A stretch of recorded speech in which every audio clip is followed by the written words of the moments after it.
അബേലി വ്ളോഗ്സിൻ്റെ പുതിയൊരു വീഡിയോയിലേക്ക് ഏവർക്കും സ്വാഗതം. രാവിലെ ചപ്പാത്തിയും ഗ്രീൻ പീസ് കറിയോടും കൂടി ആരംഭിച്ചു കേട്ടോ. ചായ ഉണ്ടാക്കി. ഇന്നത്തെ വീഡിയോയിൽ ഒരു ഡേ ഇൻ മൈ ലൈഫ് പോലെയൊക്കെ പറയാം കേട്ടോ. വീഡിയോ കണ്ടിട്ട് ഇഷ്ടമായെങ്കിൽ ലൈക്ക് ചെയ്യാനാട്ടോ, കമൻറ്റും ചെയ്യണേ. ചപ്പാത്തി മിക്കപ്പോഴും പാക്കറ്റ് വാങ്ങിച്ചിട്ട് ഉണ്ടാക്കുക ചെയ്യണം കേട്ടോ, പരത്താനുള്ള മടി. ചപ്പാത്തി നല്ല ചപ്പാത്തിയാണ് കേട്ടോ, നല്ല സോഫ്റ്റ് ആണ്, നന്നായിട്ട് പൊങ്ങിയും കിട്ടും കേട്ടോ. അതും കൂടെ തന്നെ ചിലപ്പോൾ ഞാൻ പൂരി ഉണ്ടാക്കും കേട്ടോ. അങ്ങനെ ഗ്രീൻ പീസ് കറിയും ചപ്പാത്തിയും കൂടെ കഴിച്ചു. അഭിമോളും അപ്പൂസും കൂടെ അവിടെ ദീപാങ്കോട്ട് പോയിരുന്ന് കഴിക്കുവാണ് കേട്ടോ. അത് കഴിഞ്ഞിട്ടതേ നമ്മുടെ അഭിമോള് മാഗി വാങ്ങിക്കൊണ്ട് വന്നിട്ട് സ്വന്തമായിട്ട് ഉണ്ടാക്കുവാണ് കേട്ടോ. ഇതൊക്കെ ഉണ്ടാക്കാൻ ഭയങ്കര ഇൻട്രസ്റ്റ് ആണ്. അല്ലെങ്കിലൊക്കെ കുക്ക് ചെയ്യാൻ എന്നെ അടുക്കളയിൽ ഹെൽപ്പ് ചെയ്യാൻ വരാനൊക്കെ ഇഷ്ടമാണ്. ചിലപ്പം ഞാൻ സമ്മതിച്ചൊക്കെ ചിലപ്പോൾ സമ്മതിക്കില്ല കേട്ടോ. എന്തായാലും മാഗി മുട്ടയൊക്കെ ഇട്ട് ഉണ്ടാക്കിയാൽ സ്വന്തമായിട്ട് കേട്ടോ, സ്വന്തമായിട്ട് ടേസ്റ്റും ചെയ്ത് സൂപ്പറാണെന്നും പറയുന്നുണ്ട് കേട്ടോ. അപ്പോൾ നമ്മൾ മുളക് പൊടിയൊക്കെ തീർന്നിട്ട് പുതിയ അടുത്ത പാക്കറ്റ് മുളക് പൊടിയൊക്കെ വാങ്ങിച്ചപ്പോൾ അത് ഇച്ചിരി എരിവ് കൂടുതലാണ്. ഞങ്ങൾ ഈ മൊടോനയുടെ മുളക് പൊടിയാണ് ഉപയോഗിക്കുന്നത് കേട്ടോ. അത് മില്ലുകാർ പൊടിച്ച് അവർ തന്നെ വിൽക്കുന്ന പാക്കറ്റാണ് കേട്ടോ. അപ്പോൾ അതിന് മിക്സ് ചെയ്യാൻ വേണ്ടിയിട്ട് ഞാൻ ഒരു കാശ്മീരിൻ്റെ പാക്കറ്റ് വാങ്ങിച്ച് മിക്സ് ചെയ്യാൻ വേണ്ടി കേട്ടോ. അല്ലെങ്കിൽ ഭയങ്കര എരിവായിരിക്കും. കാശ്മീർ ചേർക്കുവാണെങ്കിൽ അത്ര എരിവ് ഉണ്ടാവില്ല. അപ്പോൾ കളറും കിട്ടും, ഒരു കൊഴുപ്പ് കിട്ടും. പിന്നെ ഇതേ ഞാൻ ചെടി നനയ്ക്കാനൊക്കെ ഇറങ്ങി കേട്ടോ. എനിക്ക് ഈ പൂ കാണാൻ ഭയങ്കര സന്തോഷമായിരുന്നു. ഞാൻ കുറേ കഷ്ടപ്പെട്ട് ഞാൻ ഈ ചെടി ഒന്ന് വളർത്തിയെടുക്കാനായിട്ട് കേട്ടോ. അങ്ങനെ ഇതിനകത്ത് എന്നും പൂ പിടിക്കുന്നുണ്ട്. എനിക്ക് ഭയങ്കര സന്തോഷമായിട്ടോ.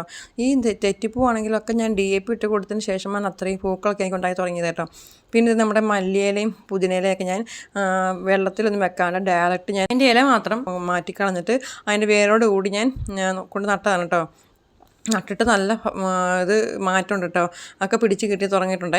പിന്നെ ഇത് നമ്മുടെ പനിക്കൂർക്കയാണെങ്കിൽ 2 സൈഡിലായിട്ട് ചെടിച്ചിട്ട് നിന്ന് കേട്ടോ. അതിനകത്ത് ഒരെണ്ണം താഴെ വെച്ചിരുന്നതാണെങ്കിൽ അത് മൊത്തം ഒരുമാതിരി പുഴു കുത്തി ഒച്ച് തിന്നും ഒക്കെ ഒരുമാതിരി ഇരിക്കുമായിരുന്നു കേട്ടോ.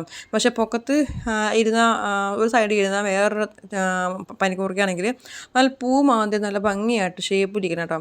അപ്പോൾ ഞാൻ വിചാരിച്ചു പിന്നെ ഇതിനെ പഴയതിരുന്ന് ആ ഒച്ച് കുത്തിയതിനെ മാറ്റിയിട്ട് അതിലേക്ക് നമ്മുടെ പൂ പോലെ വൃത്തിയായിട്ട് ഭംഗിയായിട്ടിരിക്കുന്ന പനിക്കൂർക്കനായിട്ട് നട്ടു വെക്കാമെന്ന് വിചാരിച്ചിട്ടോ. അങ്ങനെ ഞാൻ പലതിനും എടുത്ത് കളഞ്ഞിട്ട് ഞാൻ നമ്മുടെ ചെടിച്ചട്ടിയിലേക്ക് പനിക്കൂർക്ക നല്ല വൃത്തിയായിട്ടുള്ള നിൽക്കുന്നതിനെ നട്ടു വെച്ചേട്ടോ. പിന്നെ ബാക്കിയുള്ള മണ്ണ് ഞാൻ നമ്മുടെ മഞ്ഞളിന് മണ്ണൊട്ടുമില്ലായിരുന്നു, അപ്പോൾ അതിൻ്റെ മേലേക്ക് ഞാൻ ഇട്ട് കൊടുത്തു കേട്ടോ. അങ്ങനെ ചെടികളുടെ ഇടയ്ക്ക് കുറച്ച് പണിയും ചെയ്തിട്ട് തിരിച്ച് കയറി പോകുന്നു കേട്ടോ. അത് കഴിഞ്ഞിട്ട് വന്നിട്ട് നമ്മുടെ മുളക് പൊടി എല്ലാം മിക്സ് ചെയ്തതാണ് കേട്ടോ. രണ്ടിനും 2 കളർ തന്നിട്ട് അറിയാൻ പറ്റുന്നുണ്ട്.